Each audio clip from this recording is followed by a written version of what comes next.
Is everybody or just for you? We can share. All right. Good evening, everyone. I'm going to call the September 28th, 2021 meeting of the Commission on Police Practices into order at 6:02 p.m. I'm going to read the purpose of the Commission on Police Practices for anyone who's watching.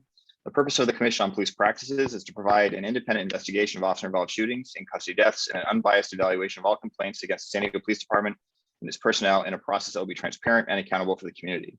The Commission will also evaluate and review SDPD policies, practices, training, and protocols, and represent the community in making recommendations for changes.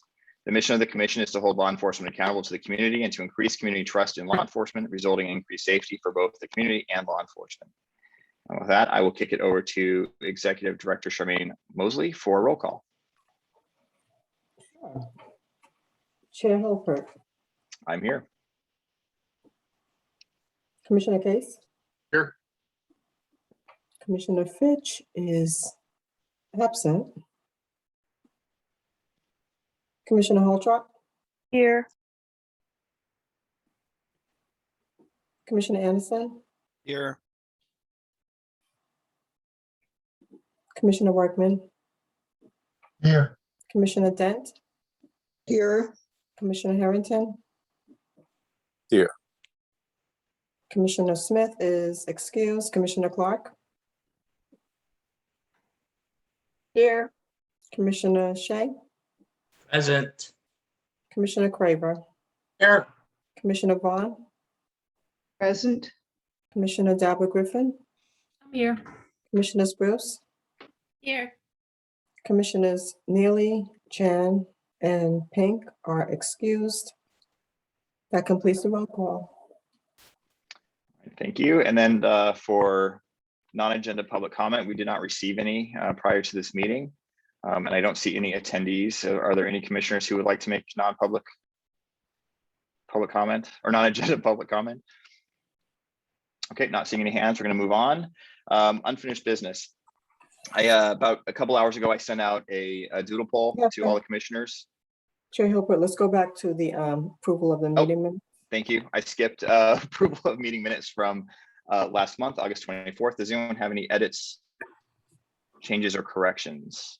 So move for approval. All right, I have a motion by Joe. Is there a second for approval? Second. Okay, and a second by Marty. Charmaine, can you do a vote to approve the minutes? I sure can. Commissioner Case, Yes. Commissioner Vaughn, Yes. Commissioner Fitch is excused, Commissioner Holtrop, Yes. Commissioner Anderson, Abstain. I was absent.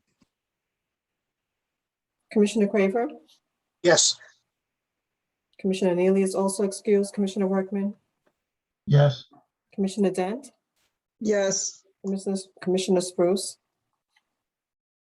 Abstain, I was absent. Commissioner Harrington, Yes. Commissioner Shane, Yes. Commissioner Dabba Griffin, I have to abstain, I wasn't there. Commissioner Smith is excused, Commissioner Clark, Abstain, I was not in. the chair abstains. Also, Commissioner Chan and Pink are excused. Let me get the vote.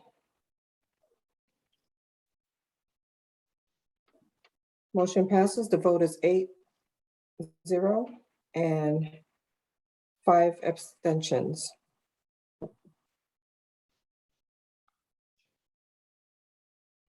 Okay, since I skipped around a little bit, we'll go back to the unfinished business. Just before the meeting, I sent out a doodle poll to all the commissioners to see the availability for the various Tuesday meetings. So far, I think I saw just before this meeting, I think we have 5 or 6 people that have responded so far. I think right now, Charmaine mentioned that we have already 3 cases for our next closed session with the potential of 3 more that might be coming. So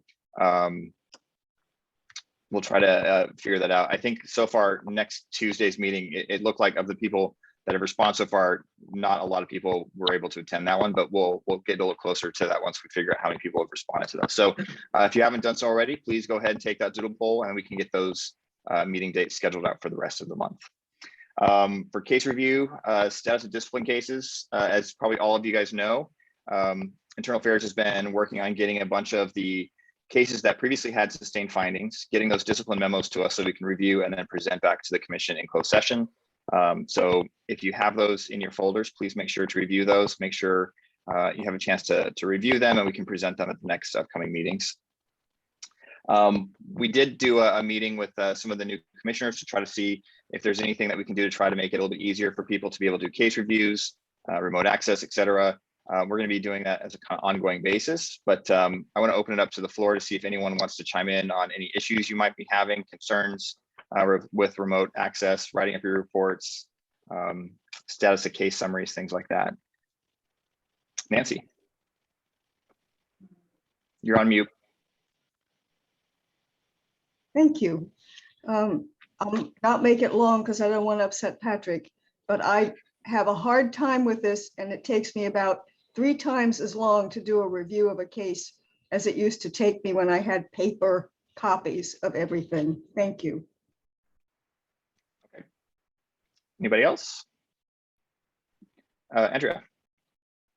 Yeah, some audio files are accessible outside of IA and some audio files are not because they have a different format. And I was just wondering if it would be possible to have them all in the same format so that we can access all the audio files outside of IA.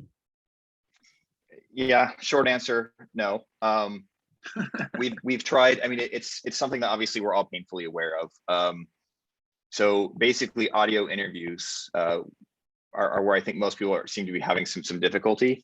And I know we've kind of found a couple people that are able to do things. I think Doug actually mentioned that he was able to listen to those audio interviews on his tablet. I used to have an old iPad where it didn't work. I got a new iPad about 2 months ago. It does work. So I don't know if there's just like a software version with older, tablets, et cetera. We're aware of it. IA is aware of it. They've been reaching out to their tech teams to try to see what they can do to make it so it's easier.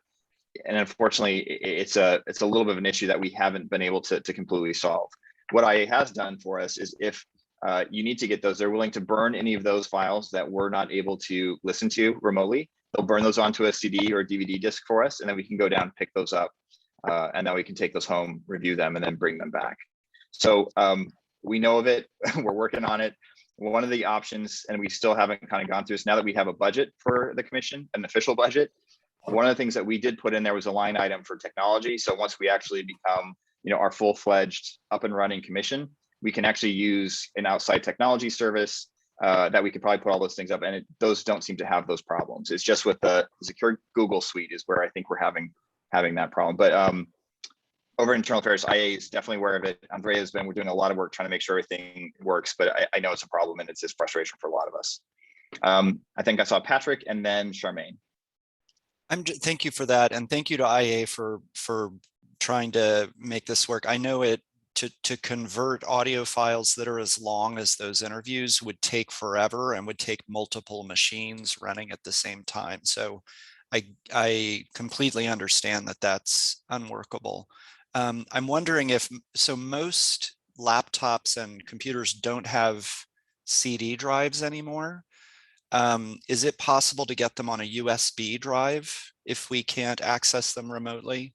And then we could pick up the USB drive, listen to them, and then drop it off? Yeah, I'm sure we can. We can probably just request that. Okay. I believe in the past, I personally haven't done that because I've been able to get the audio recordings to work for me, but I'm not sure. They might be actually doing it on USB drives because I've gone down there to pick up videos and they throw those on a USB drive for me. So when I said they were going to burn them to a CD, maybe that's not actually what they're doing, but one way or another, we will make sure we can get those files delivered to us, either if it's on a CD or a zip drive. I just dated myself, or a flash drive. But we'll make sure we get that to work. Charmaine. Yeah, so I spoke to Detective Amato this past weekend. She was pretty much struggling to download one of the homicide cases to the team's file folder, and it was taking her a very long time. So I think we're gonna probably have to revisit maybe sooner rather than later, at least looking at different technology other than the G drive. It was taking her a long time. She was pretty much getting frustrated. I feel bad for her because it was Saturday and it was several hours of trying to download the homicide case file, and she had to keep separating it, and it was taking a long time. So she's coming up against that problem also. I see Poppy Fitch, Commissioner Fitch is in the attendees room. I'm gonna promote her to a panelist. Any other questions about case review, things like that? I do want to remind everybody that we do have the ability to go into internal affairs on the weekends. We just want to make sure that we're being respectful of their time as well, that if they're going to staff up, that we have people that are willing to go in there. I know Nancy, I think, is in there probably almost every weekend. I've gone in there several times. I know other commissioners have. If for some reason you sign up for a weekend shift and for some reason you're not going to be able to make it, please definitely try to give them as much advance notice. So if there's not a need for them to come in, we don't have them wasting their time doing overtime if we're not going to go in there. But I would definitely encourage everyone to take advantage of those weekend hours if it's something that would be helpful for you in your case reviews.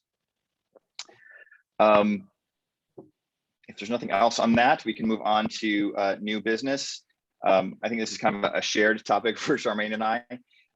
For the case assignments and teams, I know some teams are plowing through their cases and I don't say they need more cases, but they probably have a little more availability. I know other teams, are struggling to get through their cases. So what we were trying to do is figure out what's the most efficient way that we're able to go through those cases, make sure that they're heard within the reasonable amount of time, preferably long before the 1 year mark comes up. For any members of the public, the 1 year mark is after a complaint.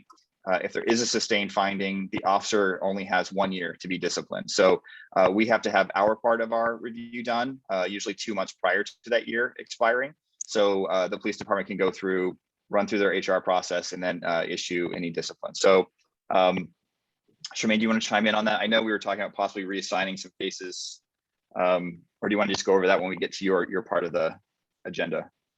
No, we can talk about it now. I just wanted to open up this discussion item because, yes, like you mentioned, we do have some teams who are pretty much reviewing a lot of the cases, and they're getting through their cases. So they have at least maybe four, even 5 cases they're working on.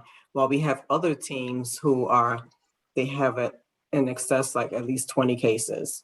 And we have some commissioners also who are not working on cases. So I just wanted to open up the discussion because we're going to continue to get these cases. And I don't want anyone to feel like I am skipping or not giving the teams that have fewer cases any new cases. So let's just open it up for discussion.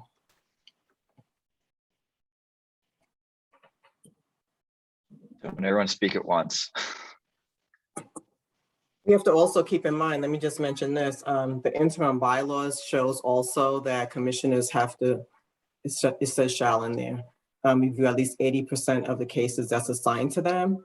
So I would suggest and encourage the commissioners to actually read the interim bylaws. There are ways that, ways that you can be excused from this. But I think that, and I know with COVID and everything that's happening right now and also with technology, that puts a strain on the commissioners having to review these cases. But I just wanted to point that out also. And Patrick. Yeah, I think, this is an open meeting, so I think it's important to say that we point to a couple causes of the backlog here. One cause is that there was a long period when the pandemic shut things down and we got remote access when we weren't doing any case review. Mm-hmm. Meanwhile, at the same time, we see an increased number of cases coming in, some of them from complaints of things that were going on last year and so on, but we have an increased number of cases coming in. And thirdly, you have commissioners who are exhausted, because we're not able to be replaced. People are not able to be replaced on the commission. Our numbers are way down, so there are fewer people doing this work. And, all of this is in the context of a pandemic. Remote access, speaking personally, and I know for other people who've mentioned this as well, it makes it makes it more likely that I'm going to be able to get to cases more quickly. So I'm very, very grateful for that. But I think the public needs to know and help us get the word to the city council that this commission needs to be resourced, and it needs to be in place so that new commissioners can be appointed and get trained, because this problem isn't going away. And I don't mean to suggest that or put any blame on city council for the backlog in cases, the increased number of cases, and so on. That's not what I mean. But we need our new policies and appointment procedures in place so that we can get new folks on and start training them. Yeah.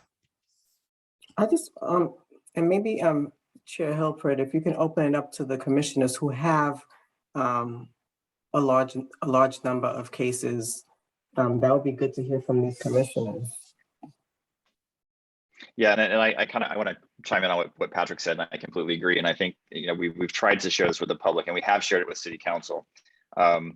We have fewer people on the commission, and obviously, as people with, you know, work, family, etc. issues, either have to step back a little bit, or they might need to potentially consider resigning. We're going to continue to have fewer people to do more cases, which makes the problem even more problematic because, you know, as it is, we're all volunteers. I know when I started 6 years ago, I was told at most it was about 20 hours a month. I know as chair, it's a little bit different for me. I'm probably doing more like 20 hours a week, to be honest. So it's like, and I know a lot of commissioners are doing a lot of time doing their reviews. And to be honest, it's more time than most of us committed to do. So we're trying to make sure we're aware of that. But we are working with City Council to try to see what we can do, you know, as quickly to get new commissioners added. Unfortunately, with the city, it is going to be a slow process. But Poppy, I see you have your hand up as well.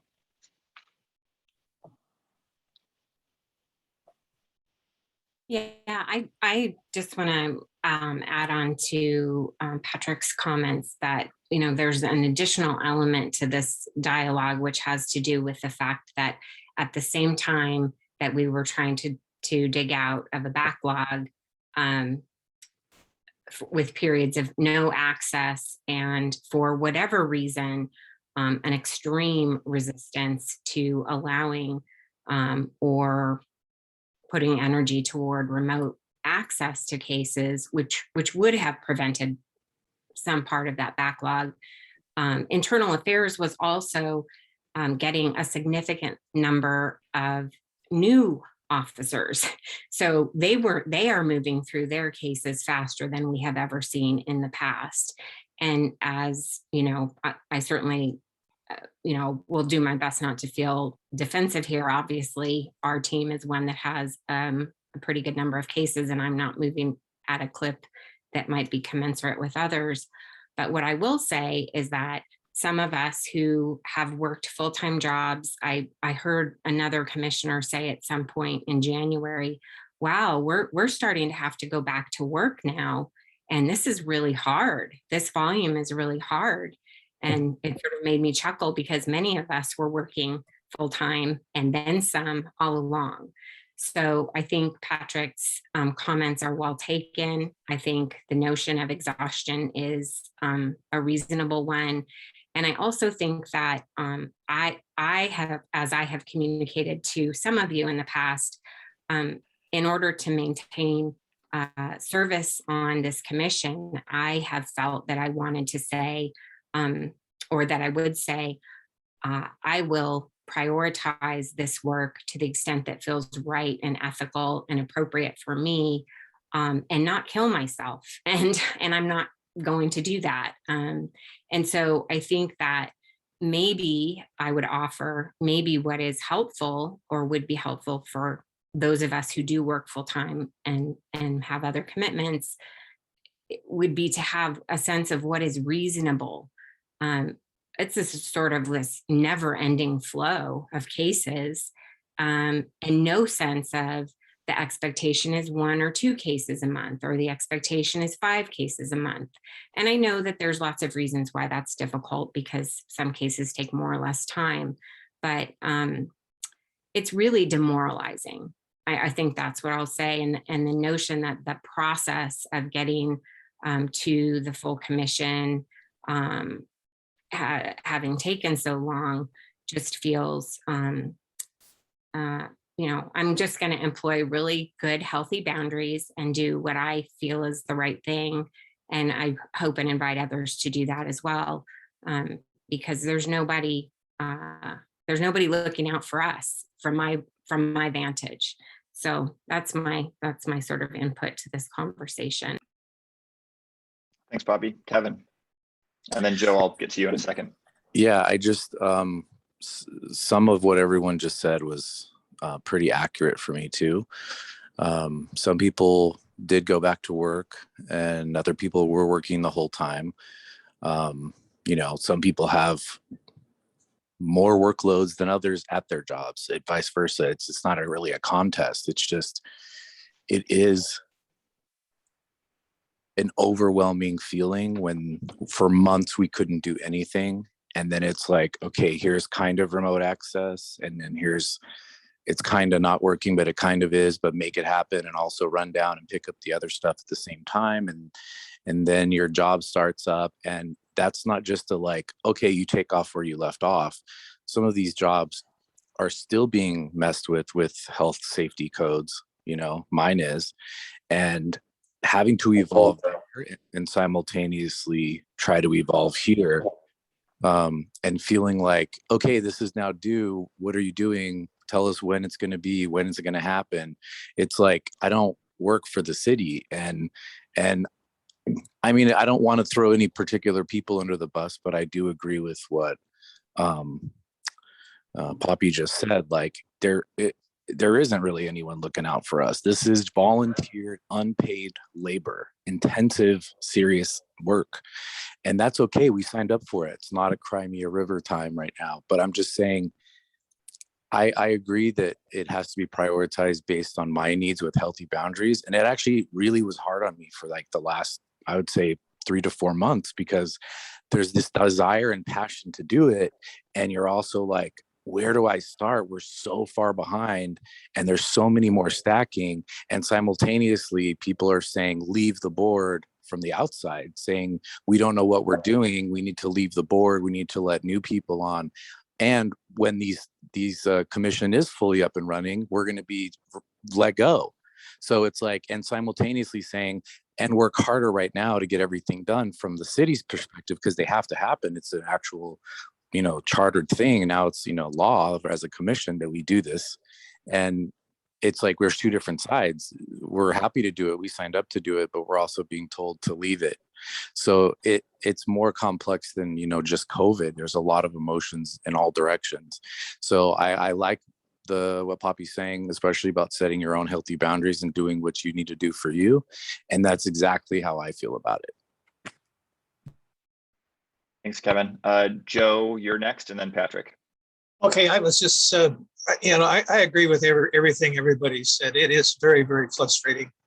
And I feel like myself, I'm Christmas help, and I'll probably get my pink slip here sometime. But I'm going to speaking about the city council.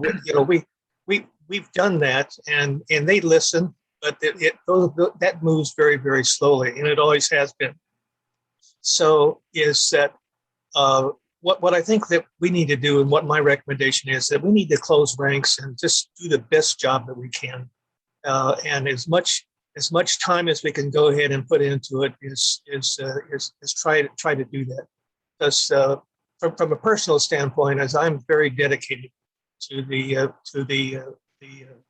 CRB, and Sheila and I are, we've got a lot of cases, but I try to get the ones that Sheila assigns to me done in about 8 days. But however, I go into IA and get a chance to listen to everything. So, but I would encourage us, let's just do the best we can. There is a light at the end of the tunnel. And right now it's frustrating, and I'm frustrated, and I can hear the frustration in all of you. So I would say let's let's keep the course and let's go forward strong. Thanks, Joe. Patrick, and then Steve. So I was actually going to make an administrative suggestion for something we might do.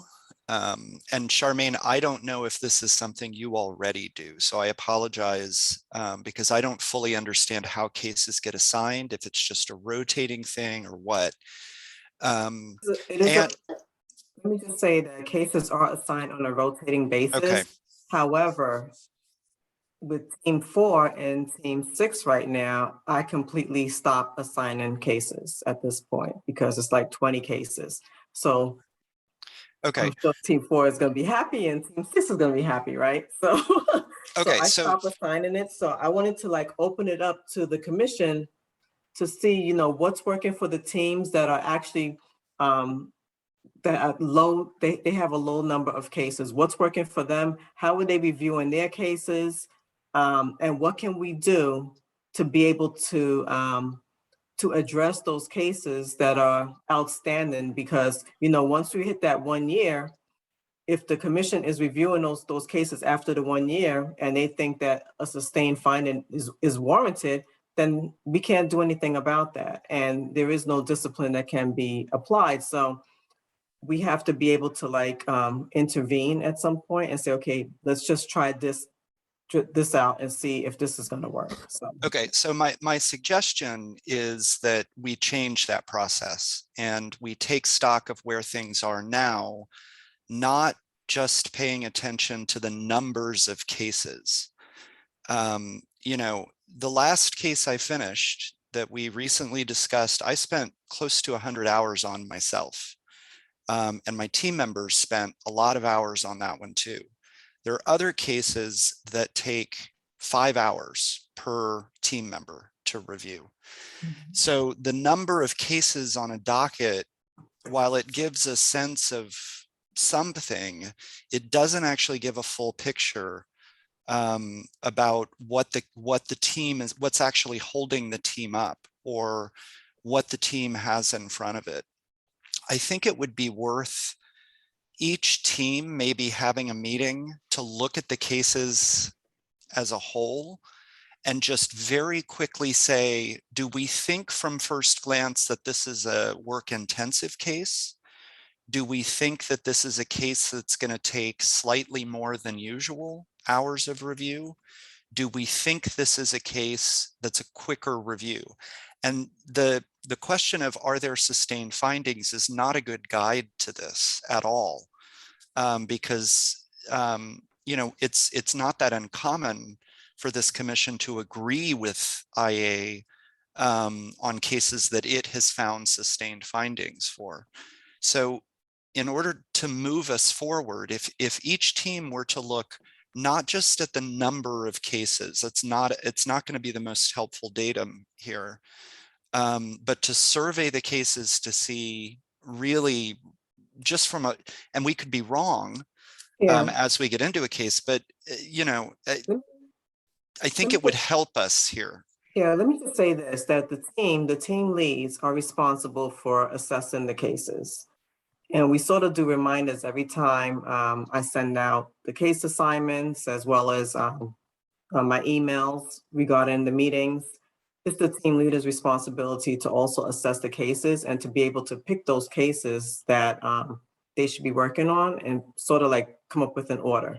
Now, if there's a case that has a sustained finding that's reaching a deadline or that team lead feels that has to be reviewed in a timely fashion, by all means. But there are also some teams that are actually splitting up the cases and having maybe one person work a case and then have another person on the team look it over. So there are different ways that some of the teams are operating, which I'm trying to find out whether or not that's something we should also be looking at, how the teams are operating, whether it's all 3 team members are reviewing cases, or are the cases being split up, or how are the teams working? I have a question. I don't want to cut the line though. Go ahead, Kevin. So I know as far as tech goes, you're saying, we're waiting for the full budget for us to be fully up and running and then look into tech. But regardless of maybe the tech side, that's something until we can have the money to do it, right? But I know that CLRB, when I was calling around the different agencies to see what best practices were in terms of independent investigators, one of the things I remember is that they vote once a month on all their cases all at once, and that's it. Like, unless there's opposition or something else to put in the report, then they do that, add it to the same report, make the changes, and then still vote as a whole once a month on everything all at once, minus some like higher profile type cases. But I guess we might have done this already, so forgive me if we did, but can we maybe look into exactly how they do their teams and how they do their cases? And they all have tablets issued, I think, by the county that they can access every file, BWC, audio, doesn't matter, all from done by their internal IT department. And I believe they sign in with like a token or into a secure site so they can do it all. But it seems like they have that down way more efficient, and that we could probably get some stuff from them. Yeah, and other people can probably chime in on that as well, but I think their system's different than ours. They actually have full-time staff that does their investigations, and they write up the reports. So CLRB basically reviews it, and then they just vote whether or not they agree. We're different in the fact that we actually review all those internal affairs documents. We write up our own reports. We then present it to the commission, and then the commission votes. So it's a little bit different, just the way we operate. But I mean, it's a valid point that I think there's different ways we can do it. I think Charmaine was bringing up the idea. Sometimes, you have a team that they work on a case one at a time, and everyone does it all together. And other teams, you have 3 team members and you work on 3 cases, and then whoever's doing the lead basically lets the other team members know, okay, look at this body worn camera or review this report. And that way you can kind of call out the highest level points of each individual case. There's merits to both. And so what we've typically done in the past is we let teams do it however they find is most efficient for them. But I think to Charmaine's point, if there's a way that we can kind of triage it out to make us more efficient, and hopefully we can get through cases, with equal quality and efficiency, that might help us go through that. And then I believe, Steve, I think you had your hand up initially. I see it's down. I don't know if you still want to chime in. Yeah, I don't know why it's down. I just want to ask a question that what's the holdup on us looking into new systems with technical support? Because last week I was asking technical support from IA, and I pretty much hit a wall. I couldn't get anything. I mean, it's not very efficient when we set aside time ready to review cases and the files are not available. So I think technical support is very important. So was that regarding the audio? Yes.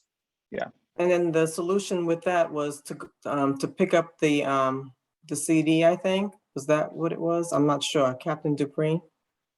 I think that was the solution that was proposed, but and I'm not sure if that's just maybe the hours of going to get it versus jobs and all that. Maybe that's part of the complication, perhaps. Mm-hmm.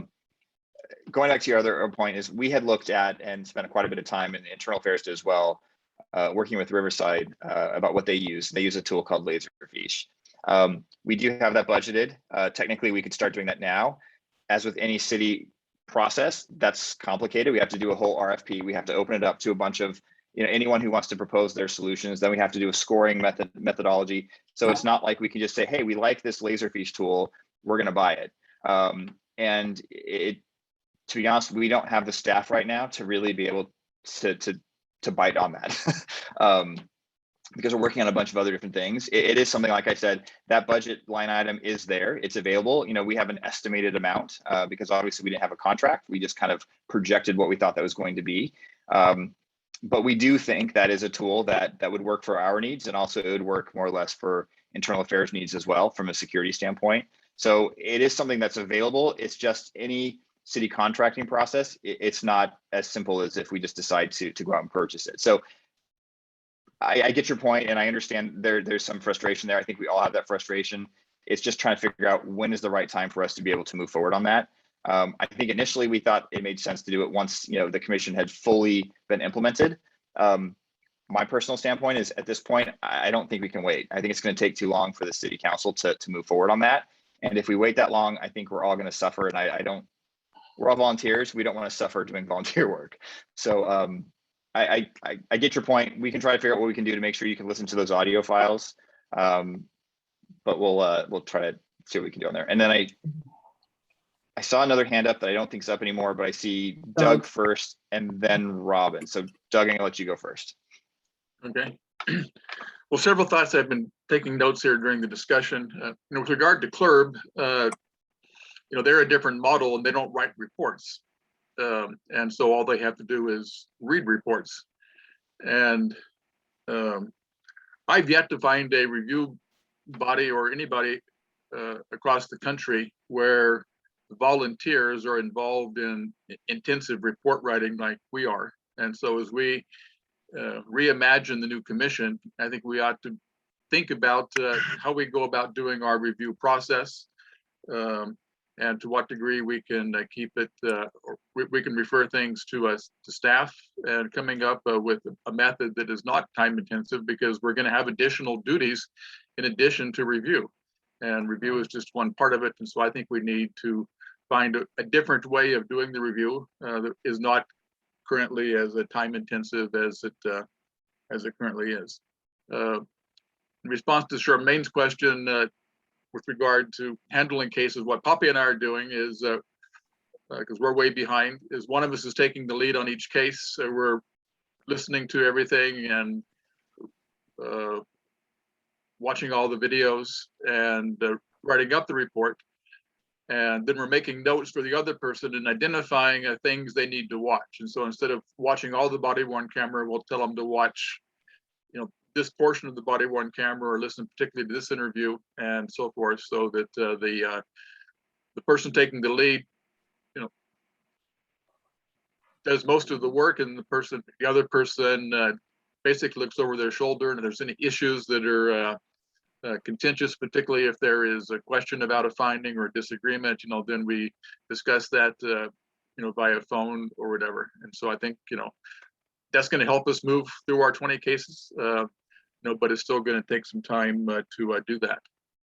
With regard to something that Patrick said, I partially agree and partially disagree. With regard to using sustained findings as a priority, I think we ought to make them a priority, because if we don't get those done prior to the 1 year, then they're not going to be able to impose discipline.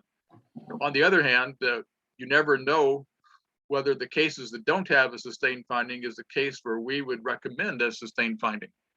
And so we don't want to get too far behind on the other cases, because we could end up finding out that the year's already gone by and we see a situation where there should be a sustained finding, but it's too late. And finally, I kind of agree with Joe. We just need to keep plugging along, doing the best we can. So let me just also add that we have teams of 3, and then we have teams that only have 2 individuals on it. So that's important to note as well. Robin. Hey, when I think from a short-term sort of triage perspective about how we can prioritize, I wonder if we need to take kind of a harder look at category 2 cases. Do we want to prioritize only category 1s or category 2s if we have time? I think it would be something worth thinking about or discussing. And if I could jump in on that, the team 4 is prioritizing category 1. And so we're not doing category 2 unless there's a particular case that we think, merits the commission's attention. So we're putting that as our lowest priority, regardless of the date that it was assigned to us. Poppy.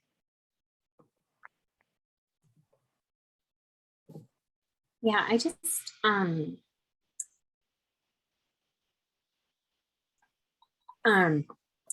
it just really strikes me as I'm listening to this dialogue and thinking back over the last 18 months or so, or even earlier than that, that because of a general resistance and in fact,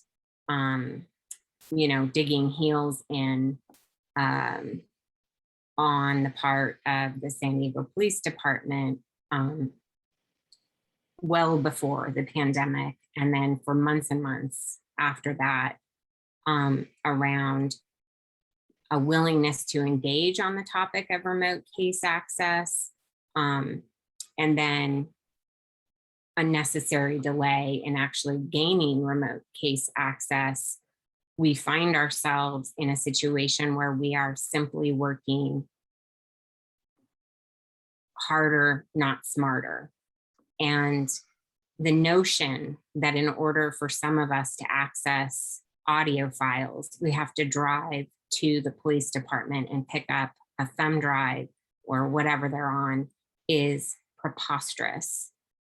And it's just, it starts to make my blood boil when I think about it for too long.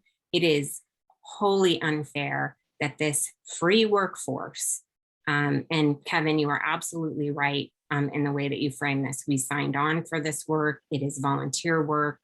Absolutely, yes. And it should not be so difficult to get our work done. And from my vantage, that has been the fundamental issue. And if we have budget, it's so difficult to hear that we have budget for this commission to get staffing in place, to get technology resources in place in order to make our work more efficient. And because of the slow moving glacial pace of the city, we're not able to do that. And meanwhile, as Kevin rightly pointed out, we have folks in the community looking down their noses and feeling as if our work isn't of value or isn't contributing. It is, I mean, I think I said demoralizing earlier, and I will reiterate and say it one more time. And it is difficult, and I will just say this out loud, not a week goes by that I don't think I'm just done and I just need to step away. And I know I'm not the only one on this commission feeling that way. So I recognize that this is an open meeting. I don't want to apologize for feeling emotional because this is the reality of this work and where we are right now. And I'm extra sorry for the new commissioners who have joined in the last, 9 months or so, who are, I'm looking at your faces right now, who are enthusiastic and really wanting to come and do a good job and be here, to be coming up against folks who maybe have been here for a while longer and are tired of the Sisyphean, rolling that boulder up the hill and watching it roll down again. But this is the reality of where we are. So with all due respect, Charmaine and Brandon, yours they're terribly difficult jobs, and I honor that. But to sort of be, shaking a stick at those of us who have 20 cases, it doesn't match for me. And it just sort of brings up a lot that we haven't really explored or talked about as a unit. So Steve asked this differently. He said, why can't we get technology support? And I think that's, a right question. And there are a lot of elements to this. And, I don't know that there's a good answer, but I appreciate at least the opportunity and opening the door for the dialogue, Charmaine. So thank you for doing that. Yeah, I mean, and as a reminder for everybody. Let me just clarify one thing. I'm not shaking a stick at all. I just want to make sure that we are addressing this problem before it spirals further out of control, because this is becoming an ongoing issue. I just want to just clarify. I'm not, like saying, no, hurry up, whatever have you. I'm not doing that by no means. And to kind of add on to that, I mean, I think we all realize and fully understand that, the majority of us, I mean, with two exceptions on this meeting, all of us are volunteers. I mean, we're volunteering, for our case review time, after dinner to review stuff, to come to these meetings, to do all the work we do, the community outreach that we do. I mean, we all do that, because we're trying to make our city and our community better. And so I think everyone here acknowledges and appreciates all the work that all of us do. And it is a lot of work. But, and I think this is one thing I always try to tell the community is, as I mentioned a little bit earlier, we have fewer commissioners and more cases. So even though we were overworked before, now the commissioners that are here are even more overworked because you have fewer people to do more work. So it is a hard thing to do. And as Doug said, the idea is we want to reimagine what the commission is doing and how we do it. So theoretically in the future, commissioners may not actually be doing those reviews. We might move to something more like CLERB, where we have our professional staff who's full-time, that they're the ones that write those reports, and then the commissioners just vote on them. Unfortunately, we can't get to that until we get certain things back from the city council. So, to what I think both Joe and Doug said is we kind of have to make good with what we have. And what we are trying to do is make sure we have the tools and the availability for us to do what we need to do. So, we always try to make sure, we don't want to make sure no one's getting overwhelmed. We don't want one person doing, 10 cases a week, and that's all they're doing, because that's not fair to them. So it's a balancing act, and we're trying to figure out where that is, what the sweet spot is. And, and that balancing act is going to be different for each of us as commissioners.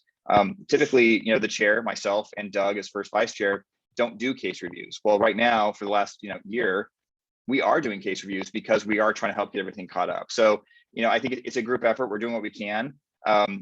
We may not be perfect, but I think that's why we're trying to see what are the tools the various teams are doing to be able to get through cases efficiently and, I don't say just quickly, because that makes it sound like we're not doing our job, but that we're moving through the cases with, some expedience to be able to get those done. Before I ramble on too much on that, I don't want to go on this comment too long. What we're trying to do is find some solutions from what teams have had. And I think we've gotten a couple ideas, but Nancy, you have your hand up. Yes, I want to make sure I understand, because for years I heard people asking for remote access on this information. And now, as I understand it, PD has stepped up and we have remote access for everything we need except interview audio. Am I missing something? Is there anything else we can't get remotely besides the audio? Because there's a lot we can do with these cases and do most of our case review before we get to the audio. And if we know it's going to be a problem, we can be able to work that out. I don't mind being a courier to go down and pick up thumb drives and take them to people's houses if that's what's needed. I have time to do that. Don't laugh at me, Brandon. I'm serious. No, I'm not laughing at you. I'm impressed. Just let me know. I was gonna say, I'm impressed by your dedication. I'm not, yeah. I just don't understand the belly aching, because now we've got it all online. It's all there except that one little piece. Yeah. And what am I missing, Brandon? No, you're not missing anything. And I 100% agree with you. And I was chuckling not because I was in any way trying to make fun of you. I am admiring your dedication and your willingness to do that, because that's a very generous offer to make, of your time. And ideally, we wouldn't have to do that. But, so I but just yes. think everybody needs to appreciate that they finally got what they were asking for years. And I sat there gnashing my teeth because I can't stand it, but I'm trying to work with it. But I haven't seen anything I can't get or that Andrea can't fix for me except the interviews. And I just think we just have to work around that and be a little bit more accommodating. Yeah, no, and I agree. I think 90% of the cases can probably be done, remotely. And then if we need to get to those interviews, I mean, obviously we'll have to make some accommodations, but we have a couple options there. Poppy, then Kevin. I do think that there is something missing. The missing piece is that it took so long and so much energy and effort to finally get here that we are in a mountain of backlog cases. That's the missing piece. And it's frustrating to feel like now there's this ongoing expectation or ask of, again, free labor to dig out of this hole that is of our own design. So, I think there is something missing here. It shouldn't be that, well, now you finally have what you've been asking for so long, stop griping and do the work. When the reality is it's an overwhelming task that's in front of us. And, it's demoralizing. And it is true that some of us on this commission do not work. And it is true that some of us do work. And that makes there's a sort of imbalance that exists here. And one of the things I heard in the community forums again and again and again was a desire for the commission to be accessible to more types of San Diegans in terms of the service. And so the vision that I think, Doug, under your leadership, and the entire transition group, Nancy, including you, have laid out for a different way of working feels like, you know, the panacea. Maybe that's a ridiculous way of looking at it, somewhere in the future, but we're not there yet.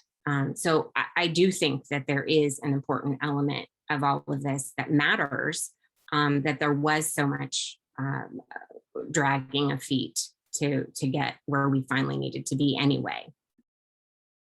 Brandon, Thanks. can we move on? Yeah. I was going to say, let me go to well, I saw Kevin's hand up, but I think it just went away. But I was going to say, we've spent a decent amount of time on this. I think we have a couple ideas. I think obviously, yes, there's some valid concerns. We have some potential solutions.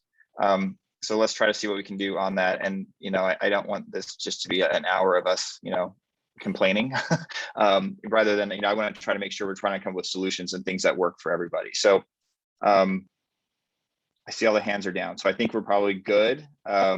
We can try to figure out how to move forward on that. I think some of the ideas of if you have a team, have like what Doug and Poppy, what you guys are doing is you have one person taking lead, and then you let the other person know, watch this part of the body camera video, watch this part of an interview, or, you know, read these pages of the reports. I think that might be a little bit more efficient for that second person, so we can hopefully do a couple cases at the same time.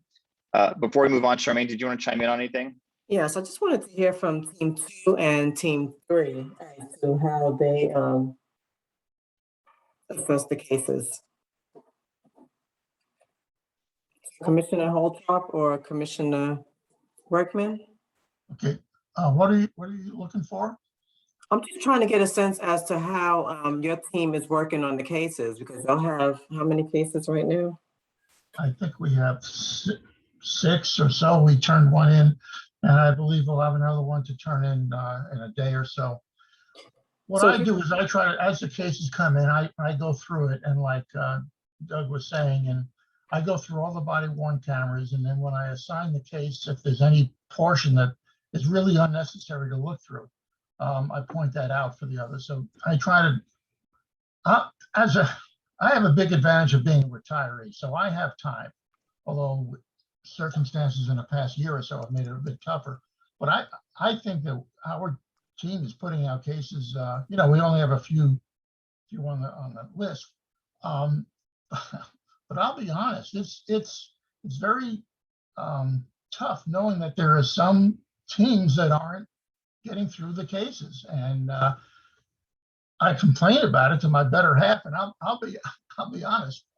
My wife and my therapist think I should resign, and I'm sticking around because I really believe in this, and I really think that I can contribute greatly in the number of cases we're doing.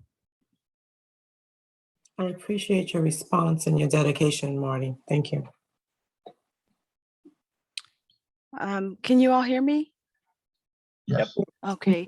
I agree with what Marty said.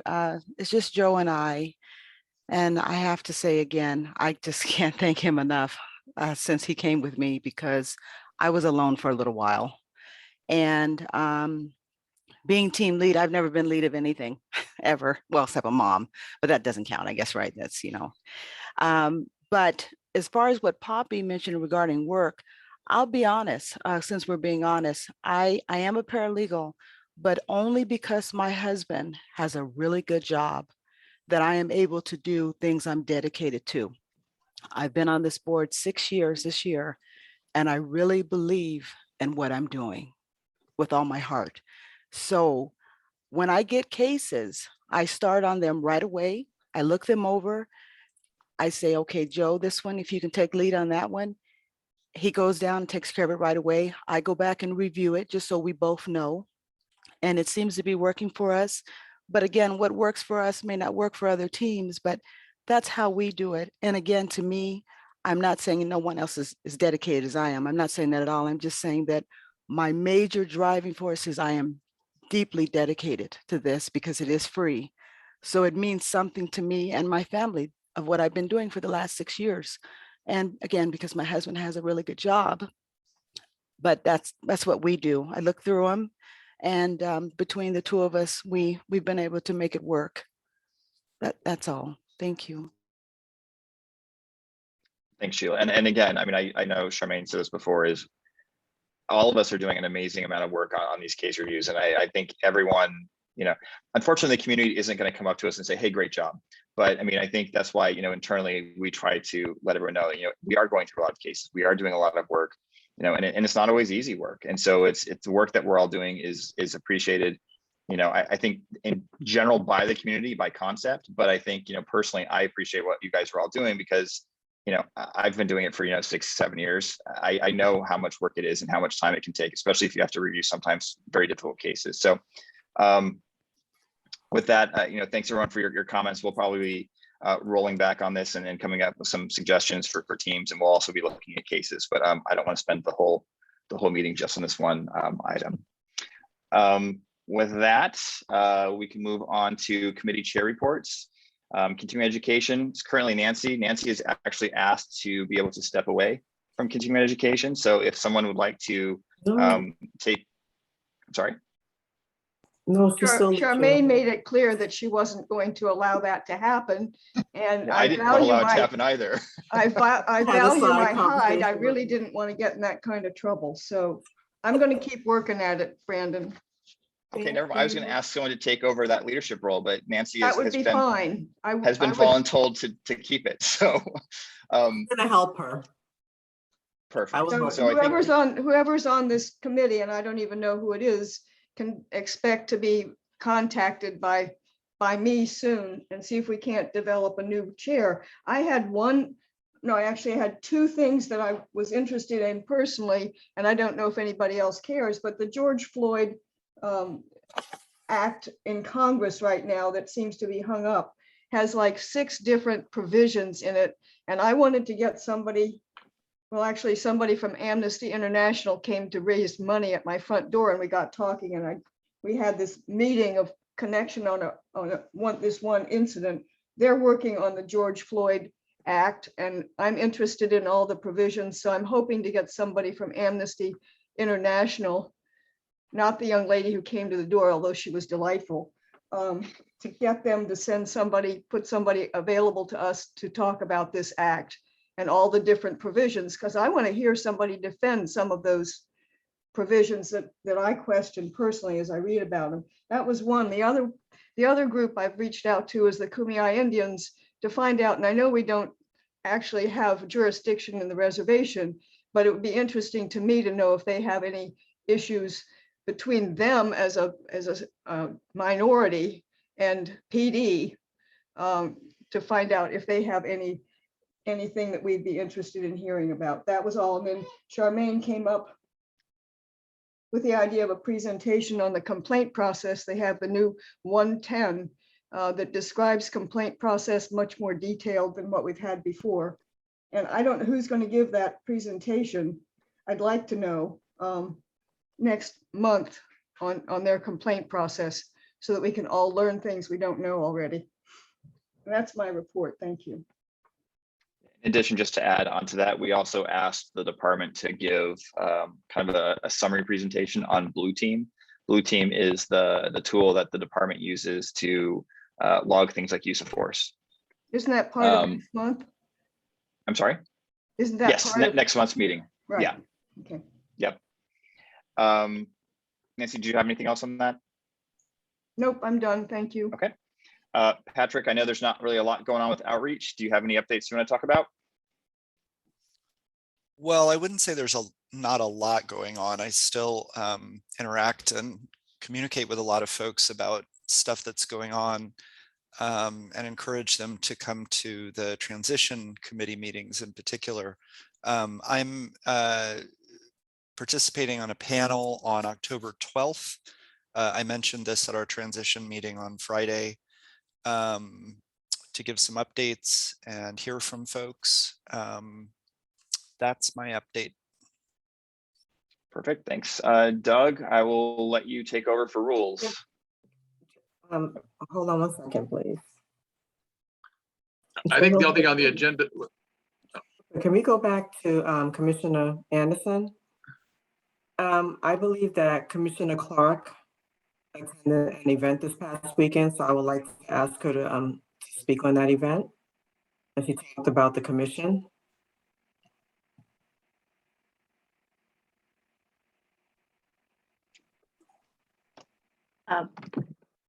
Good afternoon. The UN had a representative here, International Day of Peace, and the UN representative, Queen Mother, was here.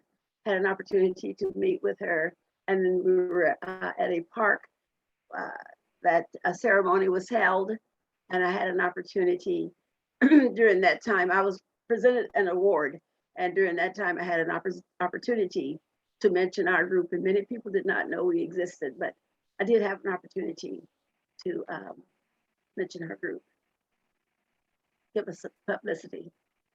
Thank you. So if any of the commissioners are out there talking about the commission and educating others, please feel free to speak up at our open meeting to let everyone know. Thank you.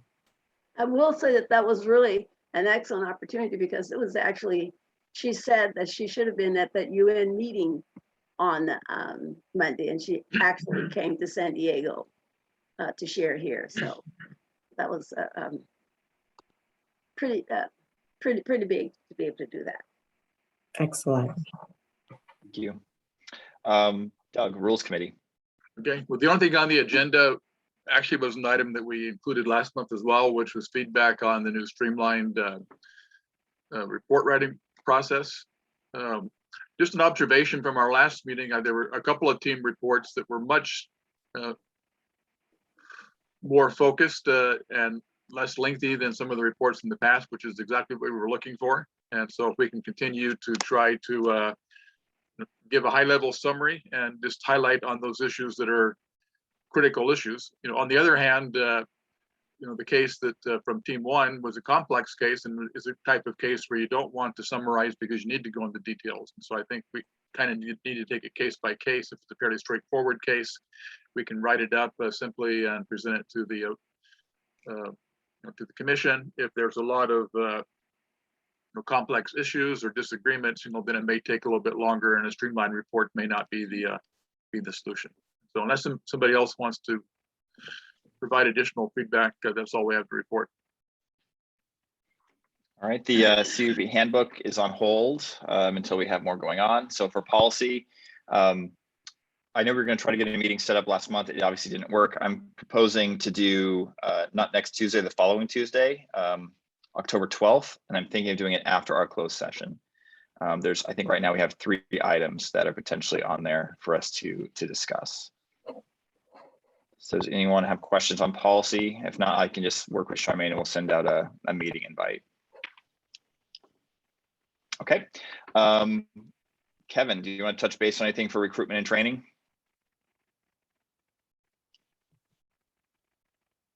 No, nothing to report. Okay. The Citizens Advisory Board on Police Community Relations, they haven't had a couple meetings lately. I'm guessing partially it's quorum, but yeah, I see Charmaine nodding her head. So I know they had a couple and they kept postponing it. And I think the last agenda I saw online, I think was for either June or July. But just kind of as a side note, which is actually going to kind of coming up in my chair report as well, as we're looking at possibly doing a joint meeting with CAB to go over the CPE report. But I'll touch base on that in a few minutes. Doug, I'll send it back to you for the Transition Planning Committee. Okay. First of all, we're looking for a couple of additional members. And so anybody that has extra time on their hands can join our committee. Seriously, if any, especially some of the new commissioners that have not signed up for a committee yet, we are currently meeting at 9:30 in the morning on Fridays, but we were meeting at noon on Fridays, and we'll probably go back to meeting at noon after the NACOL online conference is over, and it's about an hour a week. And if you're interested in doing things like reimagining how we're going to do review in the new commission or how the commission is going to be set up, this is an opportunity to have some input. So it's not really a time intensive meeting, but we would like to get some people, especially some of the new members with some fresh perspectives. So if you're interested in serving on it, email me or let Charmaine know, and we can be happy to add you to the committee. Some things that are going on. Again, some of the slow processes of the city makes it difficult to accomplish our work. One thing we're working on is trying to hire a deputy executive director who will be specializing in community outreach. Our goal is to use an executive search firm to assist us in that process, and we're having difficulty getting assistance in the city and setting up a meeting to find out how we can accomplish that goal. But we're still working on it. Our administrative aid, I think we mentioned last time, a person has been selected. They currently work for the city, but they're out on medical leave and will be coming back in November. And so when they come back, they'll be transferring over to the commission. In terms of our legal counsel, and I forget how much detail we went into at our last meeting, but we were allocated from the city council around $180,000. Not around, we were allocated $180,000 for outside legal counsel. We learned that we could only apply $25,000 of that to our current contract, and so we have to go out for bid for legal counsel. Plus, I won't go into all the details, but some of the money that was accumulated this past year, in the last fiscal year, which ended on June 30th, is going to have to be applied to the July 1st fiscal year. So what that means is that we have we're running out of time. I mean, not time, we're running out of money, which is time, on our current contract. And the deadline for the new contract was last Friday, but we've been trying to set up a meeting to find out what the process is next, how the committee is established and how we make our selection process. And we haven't been able, or Charmaine has not been able to get a response back to set up a meeting to do that. And so the good news is that the RFP went out, they were received. I don't have any idea how many were received, but the deadline was last Friday. And our plan is to have me, Brandon, and Kate Yavandetti from San Diegans for Justice, who's the liaison to our committee, be the ones who review those, and they will begin providing us legal advice as soon as we're able to get them on board. In terms of office space, it turns out that the facility which we were looking at previously, which is in the Symphony Towers building, part of the suite that the Tourism Authority was using, may not be as feasible as we originally thought, because it doesn't have the infrastructure for the IT built in. And so we got a estimate of $45,000 to make it IT ready for us, and we're planning on that. That wasn't in our budget. What we're looking at now is actually looking at part of the a suite of offices that is currently where Charmaine's office is currently located on the 9th floor of the Civic Plaza building. And that actually looks like it may be a good solution for us. And Brendan and Charmaine and I are doing a walkthrough on Thursday to look at the facility and how it might be adapted for our needs. And so it looks like that's the direction we're going to be going. Fortunately, since hiring of staff is going slower than we had anticipated, it's not as urgent that we get the new office open as soon as we had hoped. We'd actually hope to have it open this month. But hopefully we can get it open before the end of the year. And unless there's any questions, that's all I have. Okay, I don't see any hands up. All right, so with the chair's report, as I always try to do, just a reminder for everyone to please make sure you have your volunteer hours logged in. Part of what we do with that is we try to make sure that we're recognizing all the hours that we're doing as volunteers. So please make sure to try to do that. As Doug kind of mentioned, there is a requirement that every commissioner needs to be on at least one committee. So I know some of us have switched from one committee to another, or maybe changed your mind. So if you aren't on one, we're going to be, I've requested nicely in the past to get people on there, but we're going to reach out to people individually if you're not on a commission, or sorry, if you're not on a committee, to get you assigned to one so you guys can participate on those. Just want to give a quick update. Last month, there was a meeting that San Francisco had hosted. It was for kind of the California Oversight of Law Enforcement group. Right now, it's quite small. They're going to try to slowly expand that out. And the next meeting is going to be sometime in November. I believe it's like the 23rd, I believe it is. The idea so far is that was the first meeting. What they're trying to do there is leverage best practices across the state and find out what are various groups like ourselves. What are we doing? What do we find works? The one thing that I found from that last meeting is we had kind of quick introductions. Even though we're new and we finally have a budget of just over $1 million, we're quite small compared to everyone else in the state. I believe San Francisco has a staff of 45 people, and I believe their budget is, I believe they said it was like almost $6 million. So it's something that obviously as we move forward with how we move forward with the commission and working with the city council, trying to figure out budget, that's something that we might want to consider. I mean, obviously we're new here. We didn't know what we didn't know when it came to expenses. To Doug's example, we didn't realize that if we moved to a new office, we might have to spend potentially $45,000 just to be able to be on the city's like their IT, the infrastructure and network.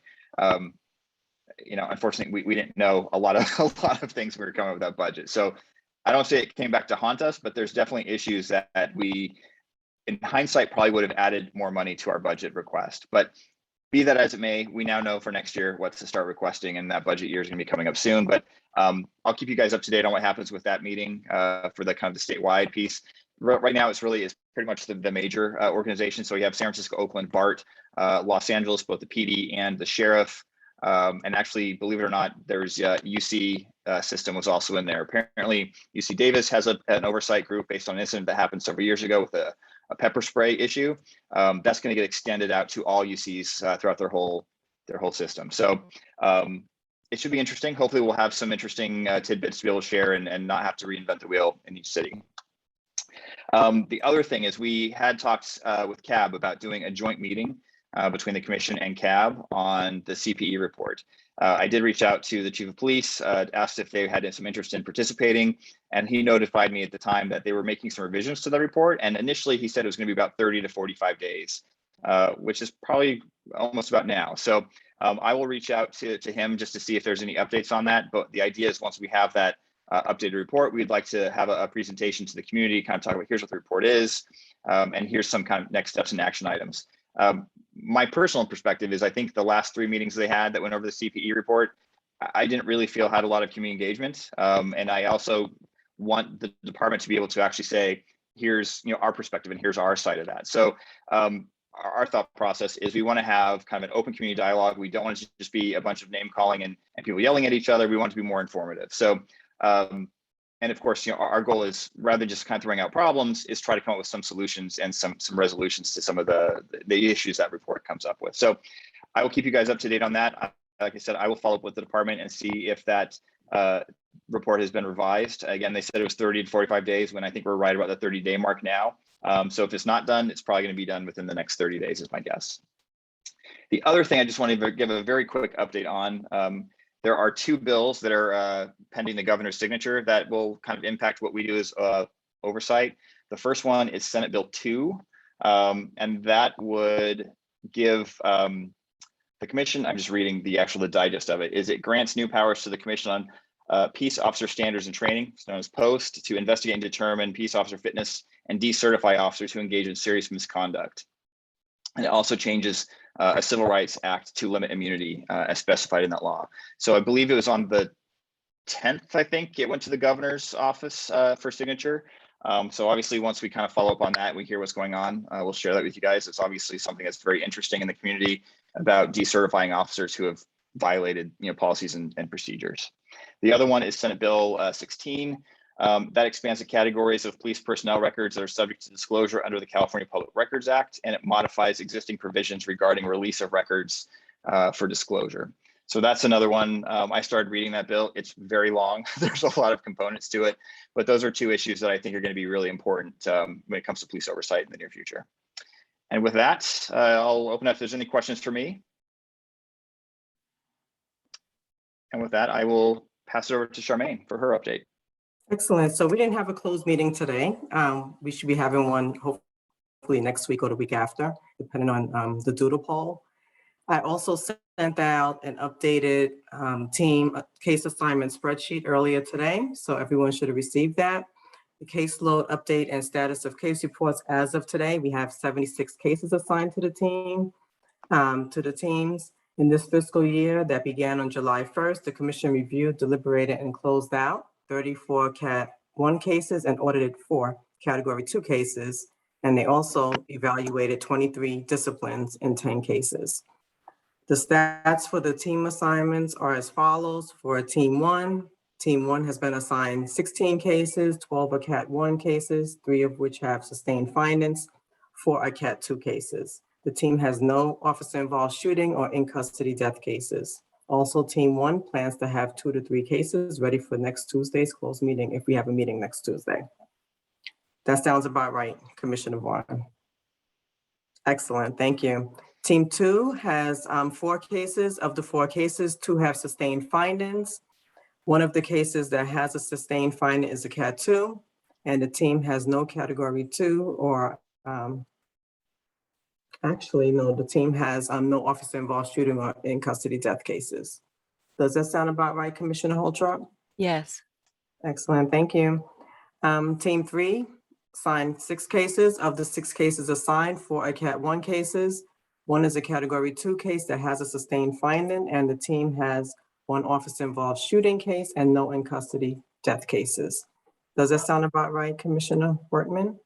Yes, it does. And the Category 2 with the sustained finding will probably be turned in a day or so. I think we have one more person to review what's been written. And we turned one in yesterday. So yeah, that sounds right. Okay. I think you gave me another case earlier today, so that's going to be on the next agenda. So thank you. Team 4 assigned 20 cases. Of the 20 cases, 13 are Cat 1 cases, 5 are Category 2 cases, and 3 cases have sustained findings. Team 4 has also 1 shooting review board report to evaluate, 2 officer-involved shooting cases, 1 of which has a sustained finding, and no in-custody death cases to review. Does that sound about right? Yes. Excellent, thank you. Team 5 has 7 assigned cases. Of the 7 cases, 4 are Category 1 cases, and 1 is a Cat 2 case. The Category 2 case is ready for next week's meeting, and I think Team 5 also gave me a Cat 1 case that I reviewed, so that is ready as well. The team has 2 officer-involved shooting cases and 0 in-custody death cases to review. Does that sound about right? Yes. Team 5, excellent, thank you. Team 6 will assign 21 cases. Of the 21 cases, 17 cases are Cat 1. 7 cases have sustained findings. 4 of the 21 cases are Category 2 cases, and the team has no in-custody death or officer-involved shooting cases. Does that sound about correct? And let me just look some more at the spreadsheet. Yeah, I'm helping out with the team on that one. So I actually am working on a case there. I believe Steve is finishing up a case. I think he was trying to get some, I think he was trying to get the recordings of the interviews to be able to finish that piece up. And I think Kevin has one assigned, but I don't believe he's been able to start that one yet. But those numbers unfortunately sound right. Okay. So also Team 7 assigned 2 cases. 2 cases have sustained findings. 1 is a Cat 2. So that's so the Category 2, that one was actually completed several months ago. We were just waiting for the discipline to come in, and we received that actually today. So that one will be ready, if not for next, well, I'm not going to be at the next meeting, so we'll probably hold it to the one after that, so on the 12th. And then the other case will also be ready by then, by the 12th. So those 2 will be finished. Okay, excellent. Thank you. Does anyone have any questions about the team assignments? I know we had a rather large discussion earlier tonight. Nancy has her hand up. Go ahead. So who is on Team 7? Me. Do we not still have a requirement to have 2 people at least review a case? Yes, there is. So actually on that category 2, Poppy has generously offered to review that with me. And then the case Pauline had started at, Pauline for new members of the public has resigned from the commission. Months ago. Yeah, so we started that case together, and probably what I'll do is I'll finish writing that up, and then I'll solicit a volunteer to help review that, and I can give them an update on what that is. But yes, you're right. Every case has to be reviewed by a minimum of 2 people, 2 Thank commissioners. you. Just checking. Yep. Excellent. So item B is a NACOL's virtual conference update. So we have 5 commissioners participating in this year's virtual conference. And I will open it up for any of the commissioners who are participating. If they have any comments that they want to make, feel free to comment. Commissioner do. Anderson? Yeah, I've been attending every session. And I just want to say to people on the commission that I highly recommend you go. It is so interesting. Just to acknowledge, I think we're all exhausted tonight. I think the conversation we had earlier was a difficult one, and we're all feeling a little taxed, maybe, or maybe I'm just speaking for myself. But we have a lot on our plates. And what I love about this conference, it's my 2nd year attending, is that every single session, you learn something you didn't know from a context you know nothing about. And the people who speak are so invested in doing good work. And you get a range of perspectives, from police officers on some panels to police abolitionists to reformers. You get all kinds of perspectives. It has been, I've taken all kinds of things from these sessions to our transition committee, as I know Doug has as well, because people have tried all sorts of things with different oversight bodies. And anyway, it's super interesting. And if you're able to travel to the conference later this year, I would recommend that, or next year. Hopefully they're going to keep doing a split virtual in-person conference. So that's all I'll say. It's a great conference. Commissioner Vaughn, you have your hand up? Yes. Second, what Patrick says about another great virtual conference, but there were 2 things that I wanted to mention that have really knocked me off of my pedestal. The presentation we had from Puerto Rico, I think every person in the United States should see that. These are people who are dealing with prisons and jails that were built in 1850. Yep. And they have people in them that have been there since 1850. They have a guy in jail that they don't even know when he went in, how long he's been there. And the conditions are so amazingly awful. 2 people in a cell built for 1 person. There's 1 mat. They have to take turns sleeping.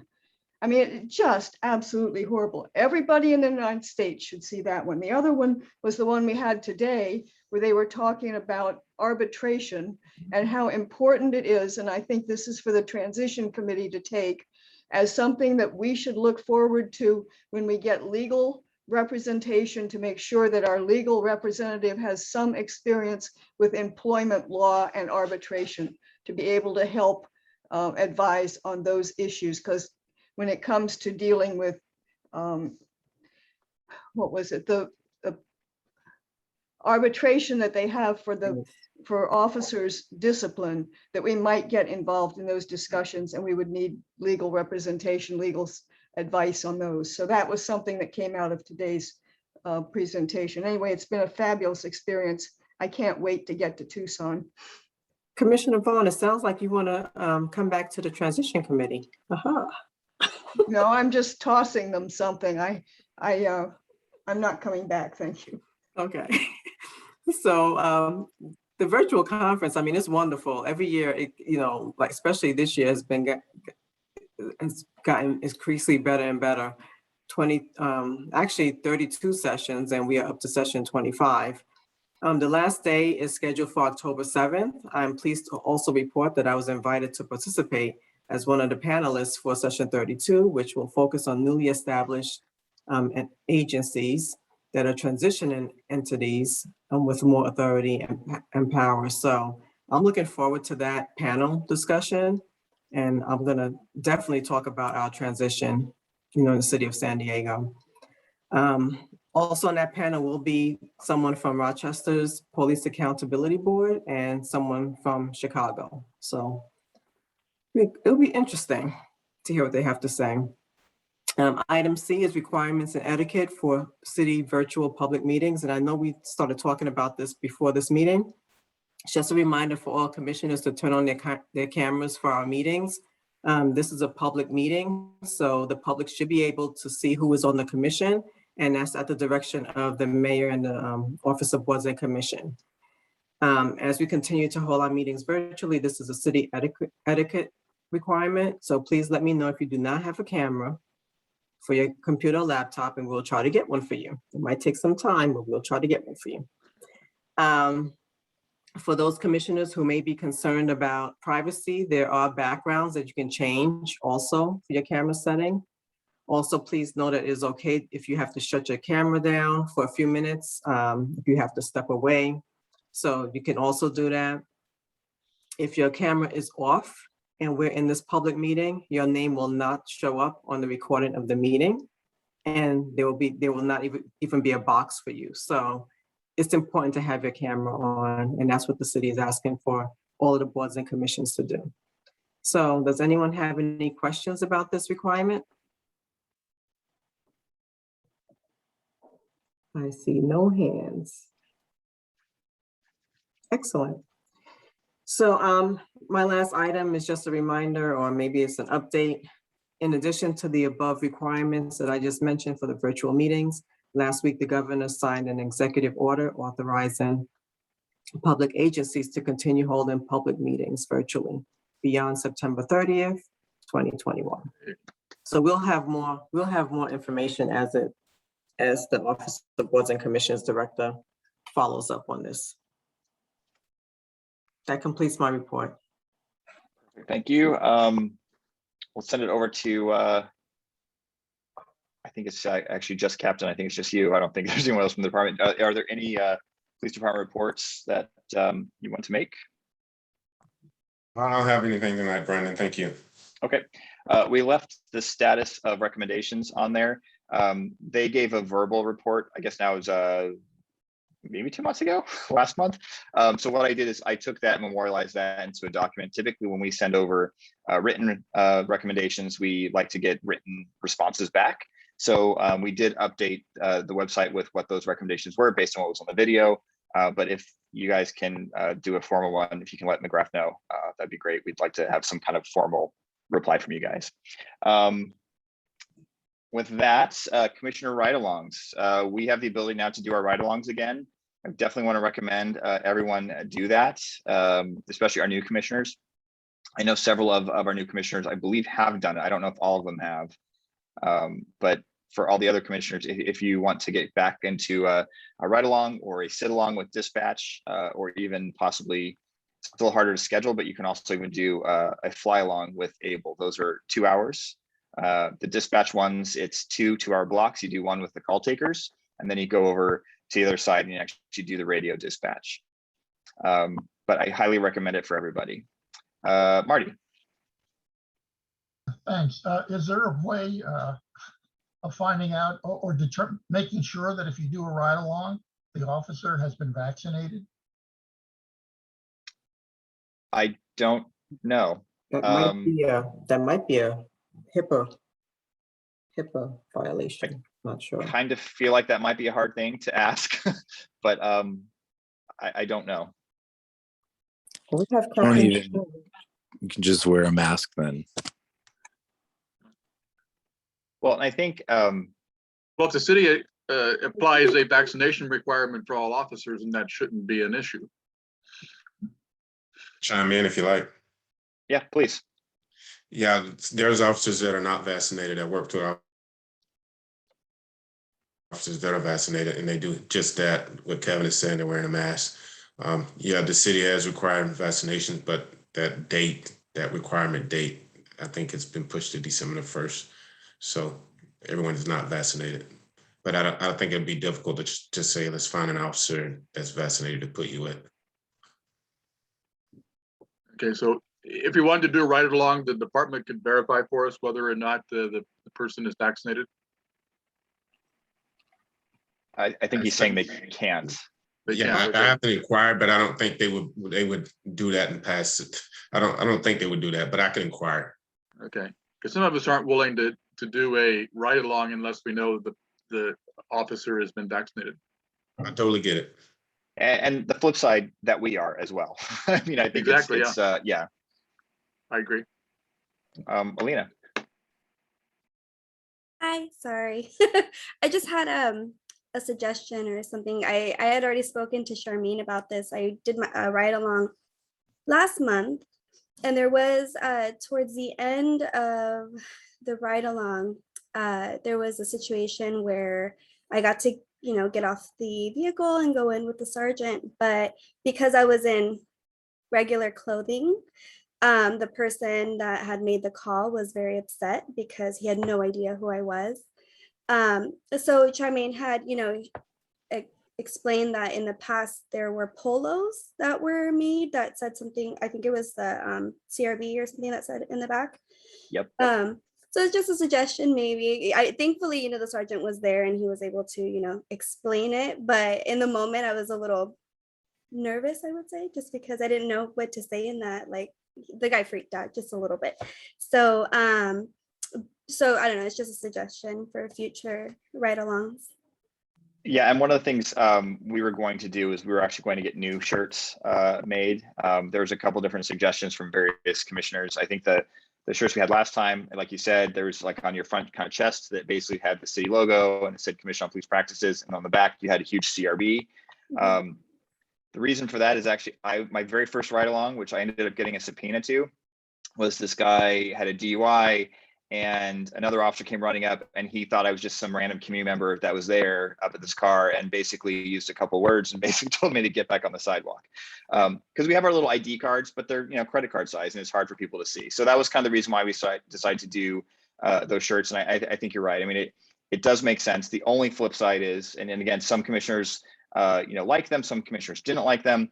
The only thing is wearing that is it kind of does I would say elevate us to a little bit of a level of authority So I mean, you might, if you're out on ride-alongs, you might have the cop watch individuals, they might start recording you, they might ask your name, things like that. But that being said, it's usually I've never had a problem. I have had cop watch film me before, but I mean, it's fine. They're documenting the situation just like a body-worn camera does. Kevin, you have your hand up. Yeah, I was just going to say, first of all, I wanted to make sure that the new members have IDs that were issued the same way that ours were, Charmaine. Yeah, all of our new commissioners have those IDs. Okay, great. So I think just adding literally just a lanyard around your neck kind of lets people know like you're there and supposed to be there because they see something. Those little cards I know just like clip to your body, you can't really see, but I think just adding that alone, like we've never seen any problems with it. Yeah, and Alina, I don't know if you have one of them, and if not, we could see if it makes sense for you to get one or if it's even necessary. But yeah, I mean, it's those little tiny cards don't really help, especially when it's dark. And I usually do ride-alongs on the second shift, so usually it's dark, and obviously you're not going to see that. But yeah, we are looking at getting some new shirts. And I think Ernestine had actually requested a long sleeve shirt instead of like a polo. So we do have the ability to try to get different shirts. It's just obviously a cost issue, but we can figure all that out. Nancy. She can also use her city ID and put that on a thing around her neck. Isn't that the badge we all have for getting into IA? I mean, Yes. Can't we wear those badges? Is that what Kevin was suggesting? Yes. Yep. Okay, good. Because that's what I've always done. So good, thank you. Did anyone go on a ride along they want to give a quick report on? I know, Alina, you just kind of gave your quick summary of yours, but anyone else? Steve? Well, yeah, Steve. Yeah, I a while ago, I remember you mentioned about the bulletproof vest. I was wondering, is that a requirement or not? It's not a requirement. I would recommend that. I've done both, to be honest. I've done mid-city ride-alongs. I live in North Park, so I've done mid-city ride-alongs where I haven't had it. I brought one because I wasn't sure where we were going to go. And I asked the officer, should I wear this? And he recommended I did. So I put it on. They're not horribly comfortable, but they're not bad. Internal Affairs has, I believe, 2 vests that we can check out. And we actually were looking at the possibility of the commission officially buying our own. But we don't have an office to store it in, so we haven't really moved forward on that. But and I guess I actually found out from, our detective at IA is apparently bulletproof vests expire. Who knew?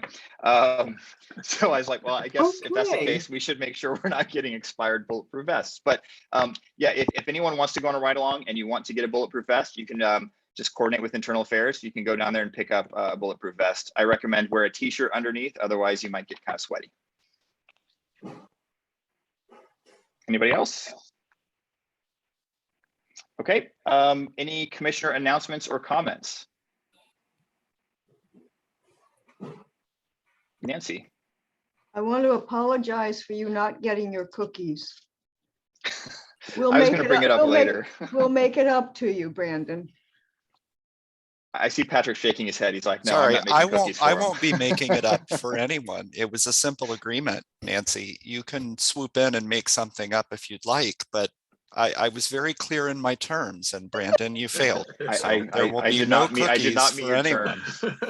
You'll have I to see how settle it for a is. blueberry scone on Saturday morning. I can do that. All right, with that, since we're 37 minutes over, according to Patrick, I will go ahead and adjourn our meeting. Thanks, everybody. Night. Thank you all. Have a good night. Bye.